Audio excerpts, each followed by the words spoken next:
기도하고 예배 시작하도록 하겠습니다.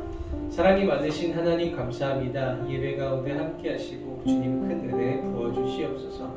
코로나19가 하루빨리 잠잠해질 수 있도록 하시고 시작부터 끝나는 시간까지 성령께서 동일하게 역사하실 줄로 믿습니다. 사랑이 많으신 예수님의 이름으로 감사의 기도드립니다. 아멘. 우리 이 시간 예수 피를 힘입어 함께 찬양하도록 하겠습니다.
사도신경 하도록 하겠습니다. 나는 전능하신 아버지 하나님 천지의 창조주를 믿습니다. 나는 그의 유일하신 아들 우리 주 예수 그리스도를 믿습니다. 그는 성령으로 잉태되어 동정녀 마리에게서 나시고 본디오 빌라도에게 고난을 받아 십자가에 못 박혀 죽으시고 장사된 지 사흘 만에 죽은 자 가운데서 다시 살아나셨으며 하늘에 오르시어 전능하신 아버지 하나님 우편에 앉아 계시다가 거기로부터 살아있는 자와 죽은 자를 심판하러 오십니다.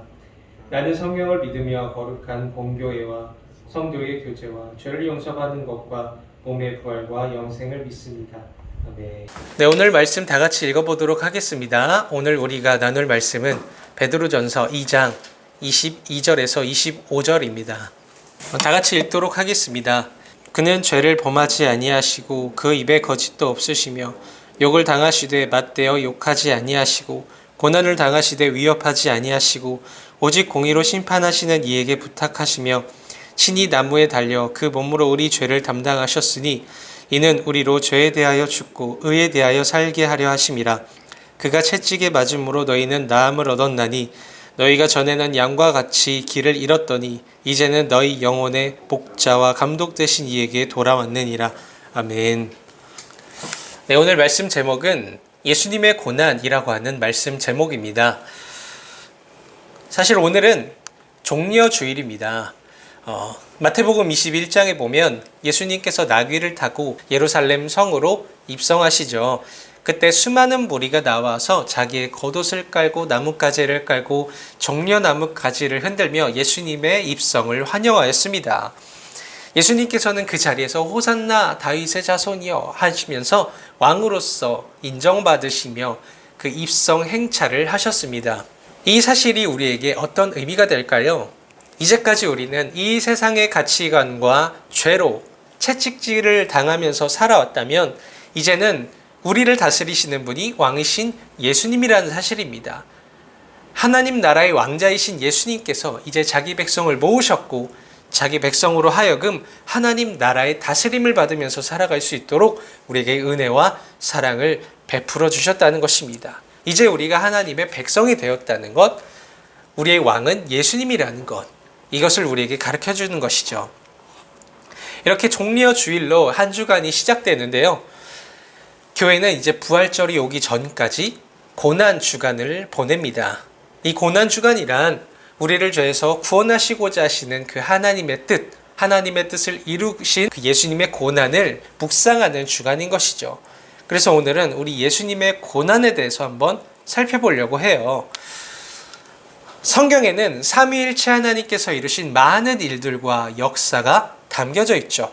그런데 그 많은 일들과 역사와 약속은 무엇을 위한 일이었을까요? 바로 우리를 위한 일이었다는 것이죠. 우리를 살리고자 하시는 그 하나님의 모든 열심과 마음과 사역이 담겨져 있어요. 그렇다면 하나님께서는 무엇으로부터 우리를 구원하려고 하셨을까요? 그것은 바로 죄입니다. 여러분들은 인류에게 처한 가장 큰 비극이 뭐라고 생각하나요? 코로나19 사태라고 생각하나요? 사실 이런 전염병은 지금 역사 이전에도 참 많이 있었습니다. 이 코로나19도 심각하지만 더 심각한 문제가 바로 죄입니다. 죄가 가져온 비극은 더 비참해요. 하지만 이 세상은 이 죄를 외면하고 죄 그거 그냥 교회에서 만들어 놓은 얘기 아니야? 라고 생각을 합니다. 요즘에는 이 방역이나 이런 것들 때문에 좋은 나라에 대해서 관심이 많아졌죠. 여러분들은 좋은 나라의 기준이 어떻게 되나요? 보통 사람들은 법과 치안이 잘 지켜지고 구체적인 나라를 좋은 나라로 생각을 합니다.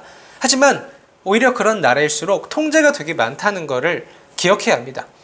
통제를 해야 인간의 욕심과 죄를 판단하고 심판할 수 있기 때문에 법이 시스템이 잘 갖춰져 있는 거거든요. 이처럼 사회의 모습은 인간이 죄인이라는 것을 더 잘 보여주는 거예요. 죄의 결과는 더 심각합니다. 죄의 결과는 어떤 것이 있을까요? 오늘은 이 세 가지 특징을 살펴볼 수 있을 것 같아요. 자, 첫 번째는 단절이고요. 두 번째는 오염이고 세 번째는 갈등이에요. 우리가 믿는 하나님은 거룩하고 선하신 그런 하나님이시죠. 하나님에게는 죄가 조금도 가까이 할 수 없고 어둠이 조금도 있지 않습니다. 그래서 성경의 인물들이 하나님을 만났을 때 다들 위험에 두려워 떨고 자기 죄를 고백했어요.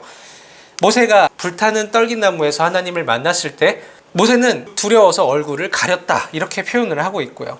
욥은 폭풍 속에서 하나님을 만나면서 자기의 잘못을 깨달았습니다. 바울은 강한 빛을 보면서 예수님을 만났고 예수님을 받아들이게 되었고요.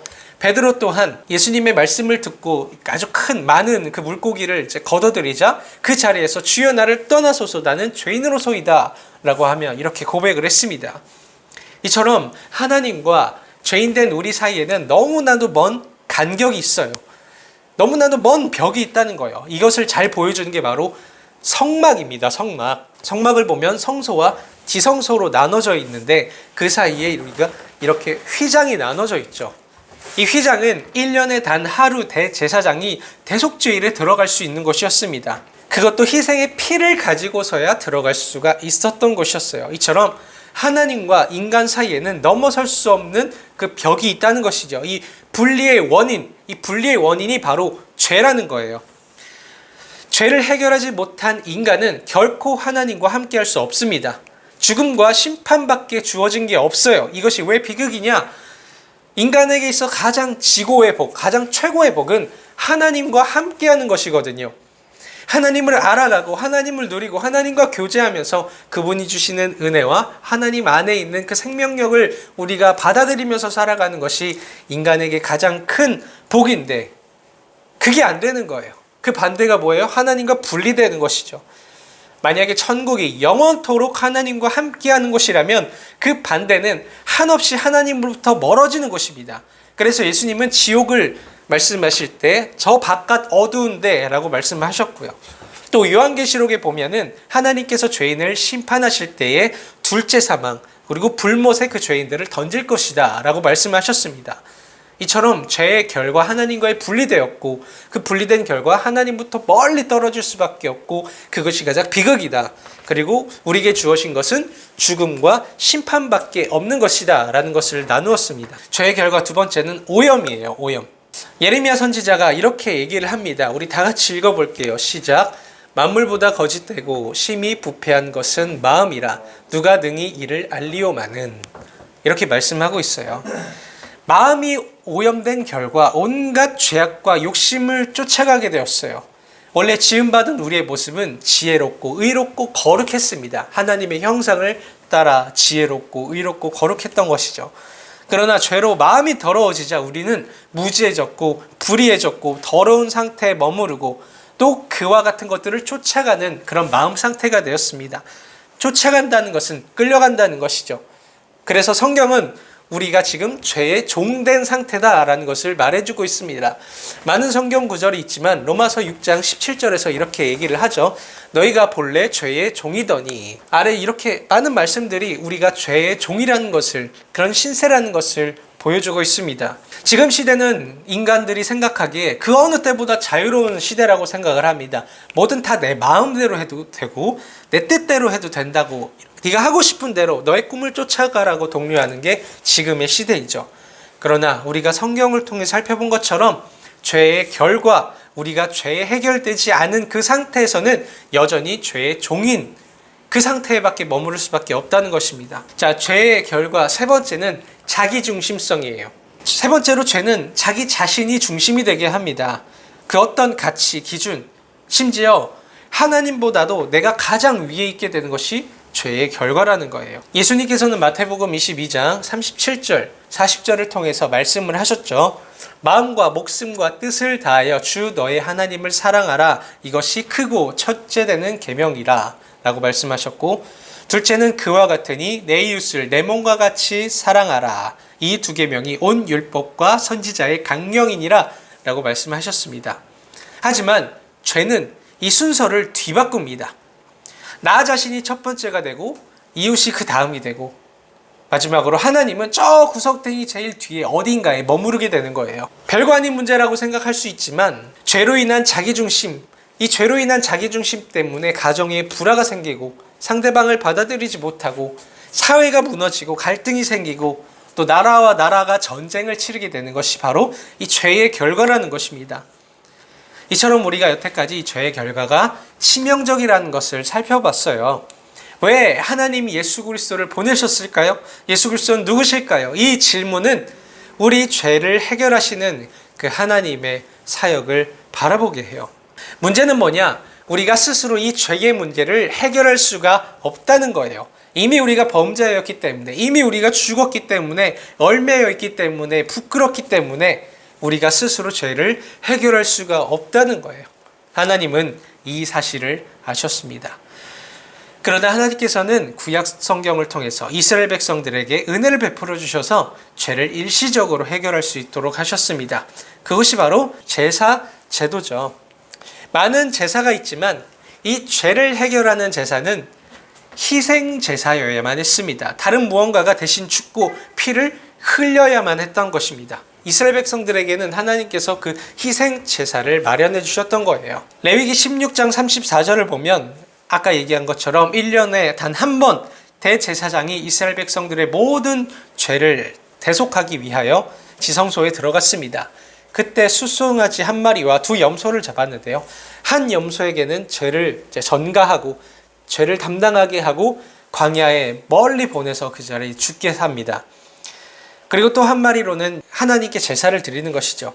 이렇게 제사를 드리면서 구약 성경의 이스라엘 백성들은 이 죄를 해결하기 위해서는 무언가 대신 죽어야만 한다는 것을 알았을 거예요.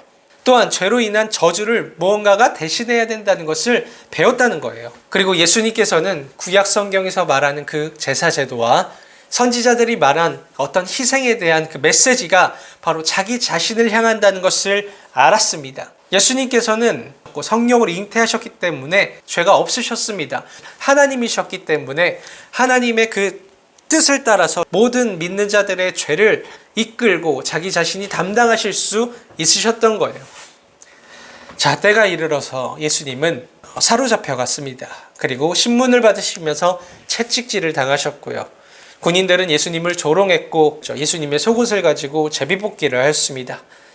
그리고 십자가 형벌을 받으셨어요. 십자가 형벌은 당시에 가장 큰 죄를 저지른 사람들이 받는 형벌이었고요. 구약 성경에서는 나무에 달린 자는 하나님께 저주를 받은 자로 여겨졌습니다.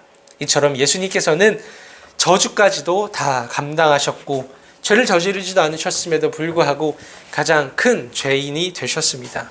단순히 우리를 끌어안으신 것에 불과한 게 아니라 우리의 고난과 수치와 버려짐과 그 모욕까지도 예수님께서는 다 감당하셨다는 거예요.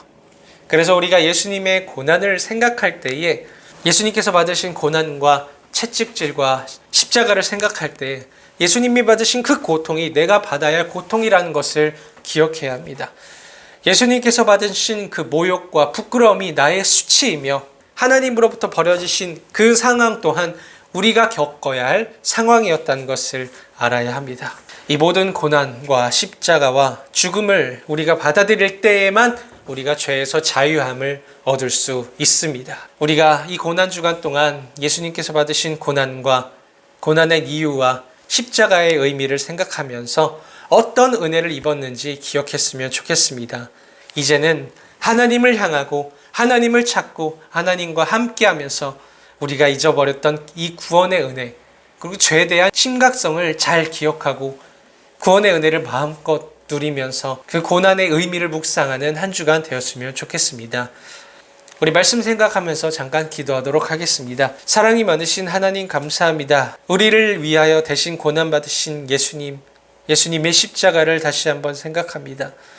내가 받았어야 할 부끄러움, 내가 받았어야 할 그 고통, 내가 겪었어야 할 버려짐. 하나님, 이미 우리는 죽었기 때문에, 이미 우리는 죄인이었기 때문에, 이미 우리는 무지하기 때문에 이 죄를 해결할 수 없음에도 불구하고 그 아들 예수 그리스도를 통하여 우리를 자녀 삼으신 그 은혜를 우리가 기억하게 하여 주시옵소서. 예수님의 그 고난을 본으로 삼아 우리가 기꺼이 그 고난의 길을 걸어갈 수 있도록 우리에게 용기를 주시고 여전히 우리 마음 가운데 이 세상의 가치관과 이 세상의 욕심과 그 모든 헛된 것들이 가득하다면 이 고난 주간 기간을 통하여 그 모든 것들을 버릴 수 있는 그런 한 주간 되게 하여 주시옵소서. 예수님의 이름으로 감사히 기도드렸습니다. 아멘.